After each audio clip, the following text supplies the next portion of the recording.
Guiones y guionistas, capítulo 81.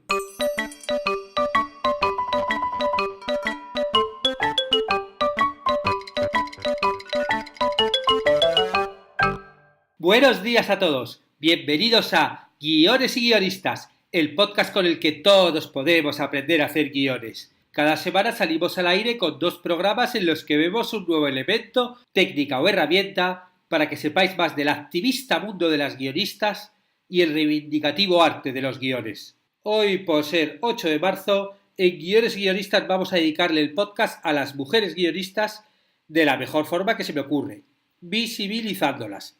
Como expliqué en el podcast del test de Bechdel, ¿no? Un podcast que hice, os pongo aquí el link, hay muy pocas mujeres guionistas en comparación con los hombres. Muy bien, pues hoy vamos a hablar aquí de las mujeres guionistas que hicieron historia de una o de otra manera. Pero antes recordaros que en la plataforma de cursos seguimos con el curso de programas gratuitos de guión.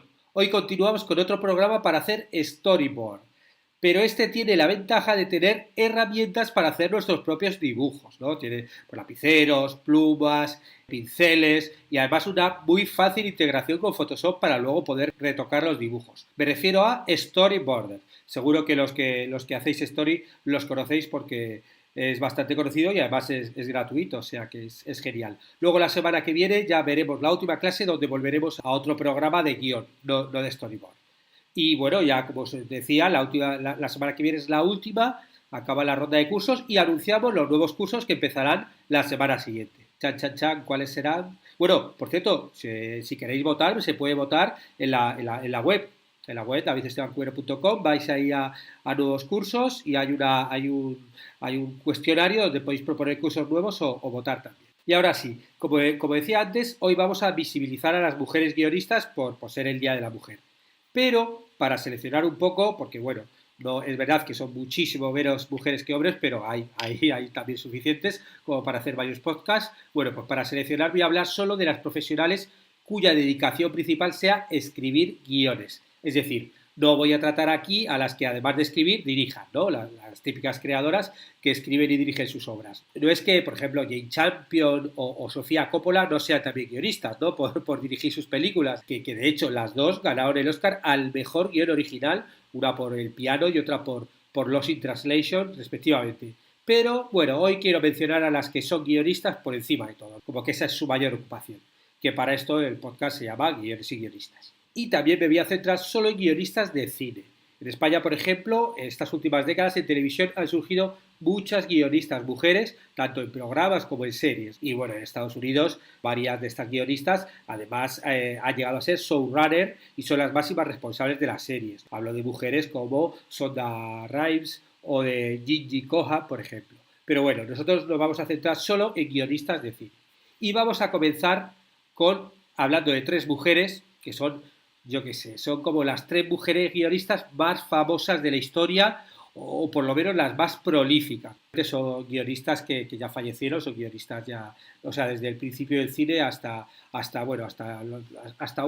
una que murió hace poco realmente con 96 años, pero bueno, ahora os cuento de ellas. Voy a empezar con Anita Loos.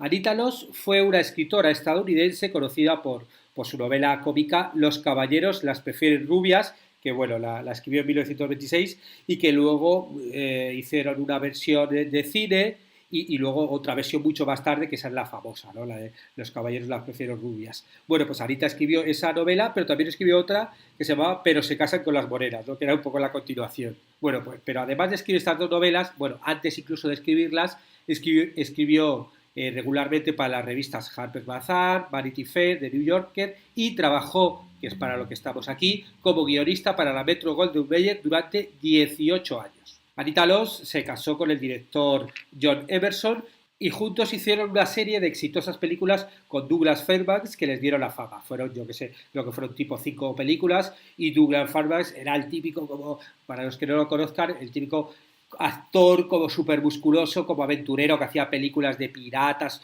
Bueno, era como yo qué sé, el superhombre de la época, ¿no? Y sobre todo eso, para hacer películas de esta aventura, que muchas de ellas los guiones los hizo Anita Loos, ¿no? Junto con su marido. Bueno, con su marido. Ahora os comento lo de junto con su marido, porque claro, el caso de Anita Loos es el caso de tantas grandes artistas bueno, y científicas, escritoras, pintoras, de todos a lo largo de la historia, donde antiguamente no se llevaban todos los créditos, ¿no? Bueno, ella junto con su marido, escribieron juntos uno de los primeros manuales sobre escritura de guiones de la historia, ¿no? En 1921, que se llamaba How the Right Photoplays. Los photoplays eran como los guiones de la época, estamos hablando del cine mudo, o sea, cuando los guiones no son lo que son ahora, ¿no? Con los diálogos, porque no había diálogo. Bueno, pues se llamaban photoplays. De hecho, yo creo que voy a buscar, porque creo que hay algún libro, a ver si puedo comentar cosas de los photoplays en algún podcast. Bueno, pues ellos escribieron, pues si no es el primero, de los primeros. Y lo que pasa es que, claro, luego con los años, John Emerson era un poco mujeriego. Y años después ya Anita se separó de él y ahí acusó a su marido de apropiarse el prestigio de su trabajo, ya que, claro, los guiones los firmaban los dos, pero los escribía ella, ¿no? Se supone que estaba sentado en el sofá mientras ella trabajaba, y también le acusó de quedarse con parte de su fortuna, ¿no? De hecho, bueno, lo típico, ¿no? Todas las amigas, ay, no, tienes que dejarlo y tal, y ella como súper enamorada, ¿no? La historia como un clásico que se repite a lo largo de la historia, ¿no? Como muchos maridos se apropiaron del arte o los créditos, y en este caso también de la fortuna del artista, ¿no? Y voy a hablar de uno de sus obras, bueno, realmente el primero de los guiones que fue producido, ¿no? Es que había escrito dos antes, que es The New York Hat, ¿no? Que es una película de cine mudo que protagonizó Mary Pickford y Lionel Barrymore, y que estaba dirigida por Griffith. Bueno, Griffith es yo creo que es el primer gran director de la historia del cine, ¿no? Y bueno, pues tanto estos dos actores, Mary Pickford y Lionel Barrymore, son superestrellas de la época, ¿no? Los buceaba en la vida real para sus guiones, ¿no? Y por ejemplo, en esta película como que representó a los compinches del padre, a los amigos del hermano, a los ricos turistas de los complejos de San Diego, y para que os hagáis un poco la idea de su dimensión, entre el año 1912 y 1915 redactó 105 guiones, de los cuales solo 4 quedaron sin producir, o sea que produjo en 3 años 101 guiones, y después escribía 200 guiones más. Claro, estos son guiones, ¿no?, de largometrajes, ¿no? Entonces se hacían los cortometrajes, duraban, bueno, pues más o menos 10 minutos, y de hecho, si queréis ver The New York Hat, ¿no?, esta película muda, para que os hagáis una idea, podéis hacerlo gracias a YouTube, ¿no? Gracias a YouTube. Os dejo el enlace para que le echéis una ojeada si tenéis la curiosidad. Claro, eran películas eso que duraban pues 10 minutos, no eran 100 guiones de 90 minutos, ¿no? Que hubiera sido, yo creo que, no sé, materialmente imposible, ¿no? Pero bueno, o sea, el mérito no se lo quito, que escribir 100 guiones ya es lo suyo, ¿no? La segunda de nuestras guionistas favoritas es Frances Marion, ¿no? Otro peso pesado, ¿no?, del mundo del guión. Una de las más grandes guionistas de la historia del cine.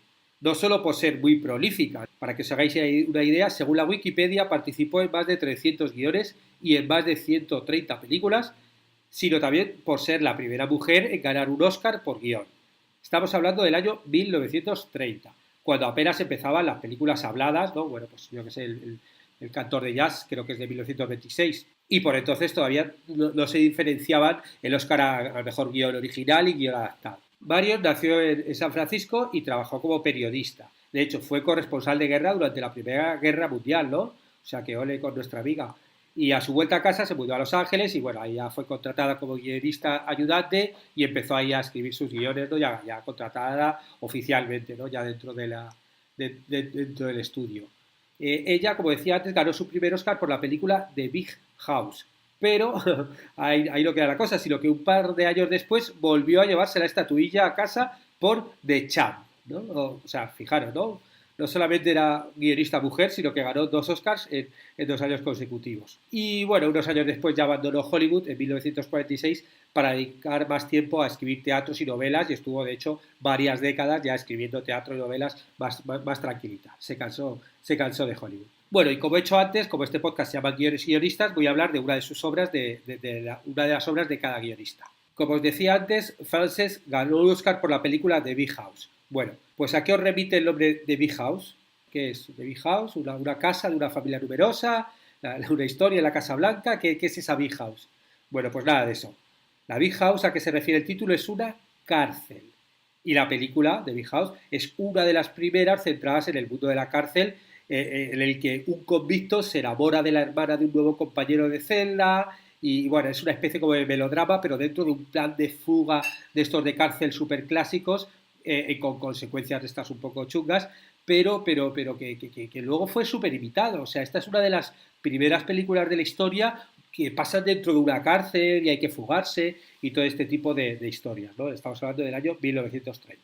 Y la tercera gran guionista de la que quiero hablar ahora en esta primera parte del podcast es Suso Cecchi de Amico. Bueno, perdona, o Suso sí, Cecchi de Amico, bueno, no sé, disculpad mi italiano, pero es bastante, bueno, solamente sé decir Suso Cecchi de Amico y casi ni eso. Bueno, pues esa, Suso, se llamaba Suso porque se llamaba Susana y su padre le llamaba Suso por el dialecto toscano. Bueno, ella fue conocida como la reina de la Cinecittà, ¿no? De los estudios italianos. Y fue la guionista más famosa del cine italiano, yo creo, de la historia. Por un lado, por cantidad, ¿no? Porque trabajó como guionista en más de 100 largometrajes. Atentos que ya no estamos hablando de los cortos que hemos hablado antes de los, sino de largometrajes, entre el año 1946 y 2006. Esto quiere decir que tuvo 60 años de profesión y que, como nació en el año 1914, escribió su último guión a los 92 años. Ole, ¿no? Hablábamos en el podcast anterior de James Ivory, que ganó el Oscar la película a los 89 años. Aquí Suso ganó, o sea, ganó, no, firmó el último guión a los 92 años. 100 largometrajes, o sea, yo la verdad es que me pongo a pensar en guionistas hombres que han hecho 100 largometrajes y os juro que no me sale ningún nombre. Seguro que alguno habrá, ¿no? Pero como que no sé quién ha hecho 100 largometrajes de guión.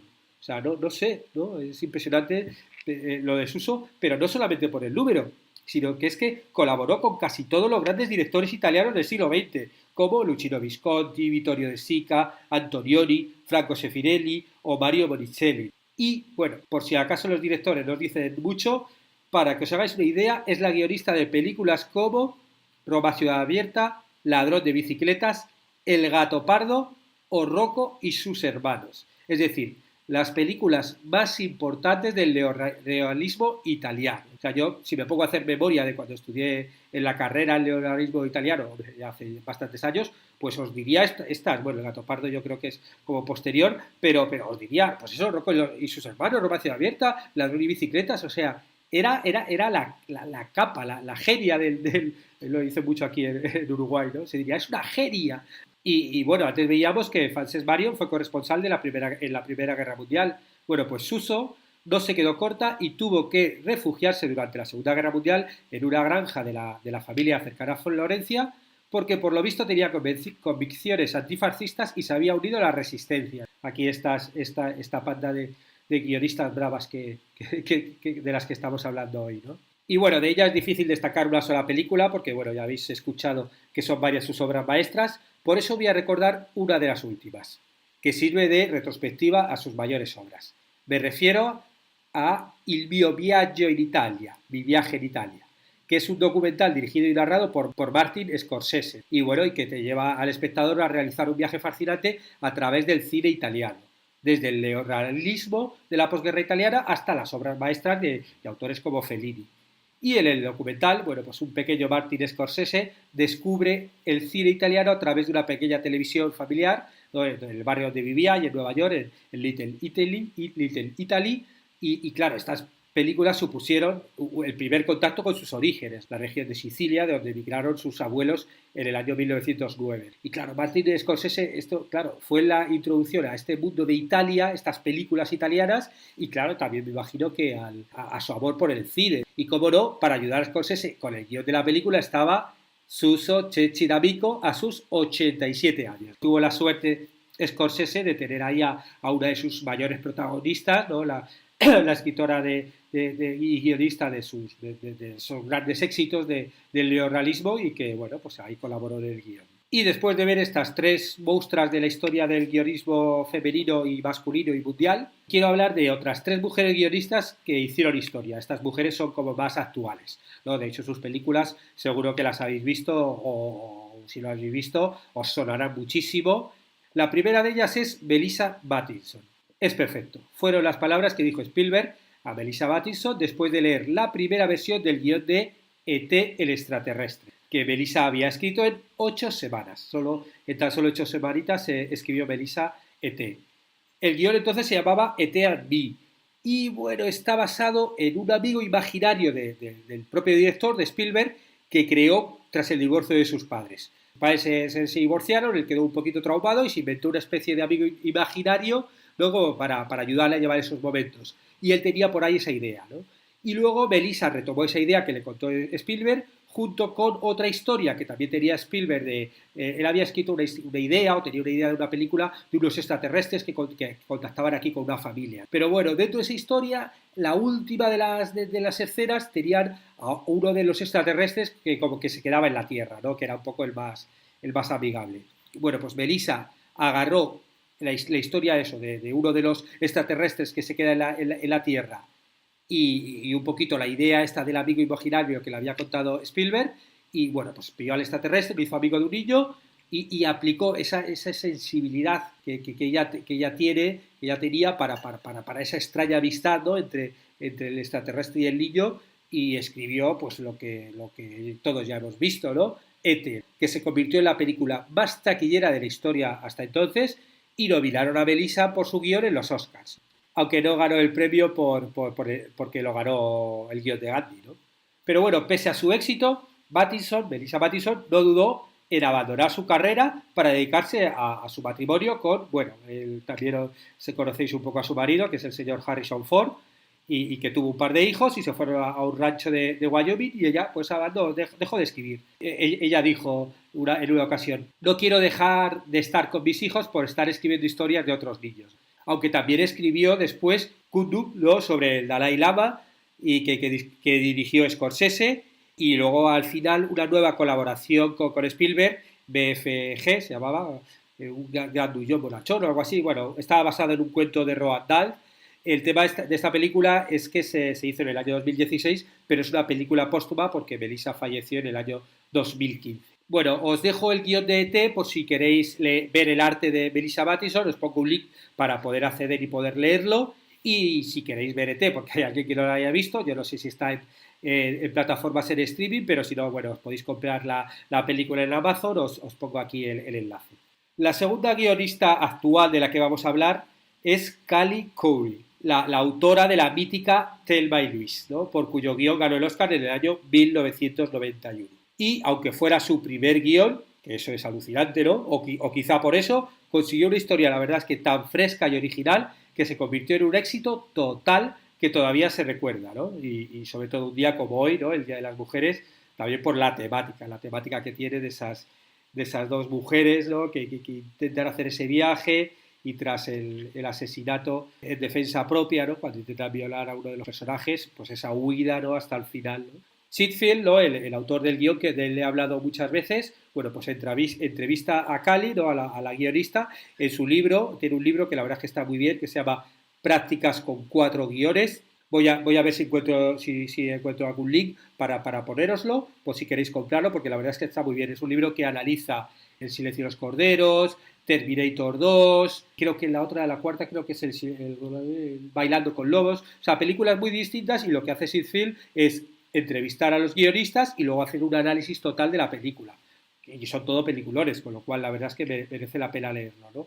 Bueno, pues ahí cuando entrevista a Callie, ella le cuenta de dónde vino la idea. Ella le dice, la primera idea que tuve fue 2 mujeres se dedican a divertirse cometiendo crímenes. Pero, ¿qué es lo que llevaría a 2 mujeres aparentemente normales a lanzarse a cometer crímenes? ¿Por qué lo harían? ¿Por qué lo haría yo? No quería escribir acerca de 2 mujeres tontas o de 2 mujeres malas que se lanzan a cometer crímenes. Quería escribir acerca de 2 mujeres normales y de 2 mujeres fuertes. Bueno, una de las escenas más impactantes de la película, que hasta ese momento, la verdad, discurría como una comedia, tú estabas viendo la película y era muy divertida, es justo lo que os contaba antes, ¿no? El intento de violación a Luis y su reacción, pues asesinando al violador.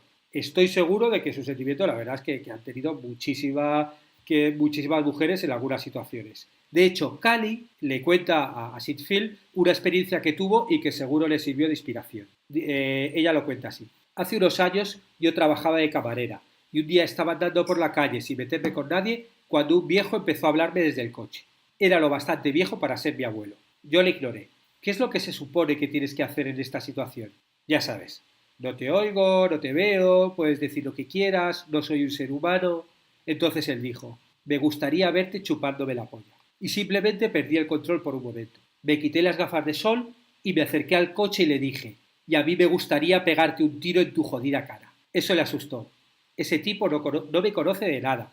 Y eso es lo que le dice una completa desconocida en la calle. Estaba muy enfadada, pero me alegraba de haberle estropeado el día, de haberle asustado, quizás disuadido de volver a hablarle así a una mujer en su vida. Corrí un cierto riesgo al hacerlo, pero me sentía eufórica porque había reaccionado como un ser humano normal, que se respetaba a sí mismo, porque no solo me permití sentir ira, sino que la expresé, le hice correr un riesgo a él, haciéndole enfrentarse a las consecuencias de sus propias palabras. Mientras caminaba por la manzana siguiente, iba riéndome para mis adentros hasta que llegué a mi apartamento. Estoy muy contenta de haberlo hecho. La mayor parte del tiempo la gente te hace esas cosas, y si eres una mujer, se supone que simplemente tienes que ignorar. Esas son las palabras que le dijo Cali a Sid Field y escribió en el libro, ¿no? Yo creo que mucha gente se habrá sentido identificado y también, claro, ella lo había vivido, ¿no? Y cuando ella vivió esa emoción, claro, ¿no? Ella por lo menos tuvo la emoción de intentar el impulso. Claro, no tuvo la pistola y también le habían dicho unas palabras, no la habían intentado violar. Pero ese sentimiento, ¿no? Luego lo transmite a la película. Gracias a haber vivido eso, pudo transmitirlo, ¿no? Esto es también siempre cuando hablamos de dónde surgen las ideas para hacer nuestras películas, o sea, está bien como que nosotros cuando hayamos vivido situaciones que no necesariamente tan violentas, pero algo que nos haya generado algo, eso podemos amplificarlo y crear una historia a partir de ahí, ¿no? Utilizar las experiencias para nuestros guiones es una de las esencias, ¿no? Para poder transmitir verdad, ¿no? Y este es un buen ejemplo. Los que queráis leer el guión de Thelma y Luis, os dejo el enlace, ¿no? Para que podáis leerlo. Y si queréis ver la película, bueno, pues también os dejo un enlace de Amazon para comprar el DVD o el Blu-ray o lo que queráis. Y la sexta guionista es Diablo Cody. Para terminar este especial de hoy sobre mujeres, nos vamos con otra debutante, que ganó el Oscar con el primer guión que escribió en su vida, ¿no? Esto sí que es alucinante, ¿no? Tanto este como el anterior. O sea, por favor, mujeres, poneros a escribir guiones, que tenéis ahí tanto que sacar. Bueno, me refiero a Diablo Cody, que ganó el Oscar en el año 2008 por Juno. Y que también se llevó el BAFTA, el International Spirit Award y estuvo nominada a los Globos de Oro. Esto sí que realmente es un impulso para todas y para todos también. No sé ya qué estáis esperando para no poneros a escribir. Bueno, sí lo sé, estáis esperando a que acabe el podcast, pero bueno, ya queda poco. Diablo Cody escribió el guión de Juno en una tienda de Starbucks y tardó cerca de 7 semanas en terminarlo. 7 semanas en terminarlo, alucinarlo, ¿no? Y lo mejor de todo es que era un guión de prueba, porque bueno, la historia más o menos es resumida. Cody tenía un blog que se llamaba Candy Girl, a Year in a Life of a Like Stripper, que bueno, básicamente había sido stripper y en el blog lo contaba. Luego a partir de ahí sacó un libro y le contactó un productor de cine que quería hacer una película sobre el libro y el blog, ¿no? de su vida de stripper.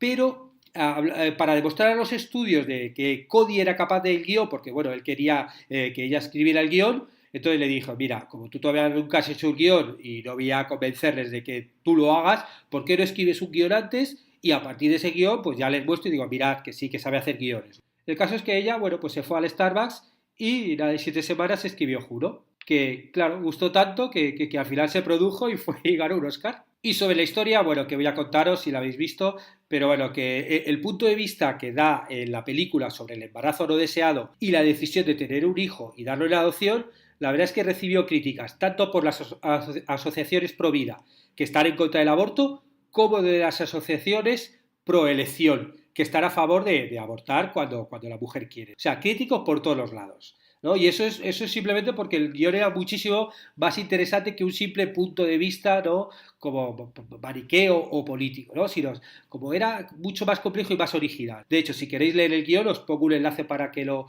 podáis ojear, y si queréis ver la película, bueno, pues os pongo un enlace de Amazon. Y para terminar, me gustaría reflexionar sobre la singularidad y variedad temática que vemos, por ejemplo, en estas últimas dos películas de las que he hablado, Juro como en Thelma y Luis, y que esa variedad es gracias a que son guiones escritos por mujeres. Por eso, si las mujeres os lanzáis a escribir, ganamos todos. Ya no es solo cuestión de igualdad, es que habrá más riqueza en los puntos de vista y en las historias, como que la cinematografía mundial os necesita. Y con esto terminamos el podcast de hoy, en el que hemos recordado algunas de las mujeres guionistas más importantes y decisivas de la historia. Y si os ha gustado, yo ya sabéis que siempre os pido que tampoco os cuesta tanto, pues ponerme un comentario en iTunes, en iVoox, en YouTube, ponerme una reseña, darle un me gusta, hacer algo, bueno, pues para que este podcast se divulga y, bueno, pues más gente pueda acceder a él y disfrutar un poquito de lo que hacemos aquí, un poquito entre todos, que aunque hablo yo, la verdad es que yo siento vuestra energía, vuestros comentarios y en vuestros mails y en todos los lados. Estaremos juntos los martes y jueves con nuevas técnicas, estrategias y análisis para que aprendamos entre todos a ser mejores guionistas. ¡Hasta pronto!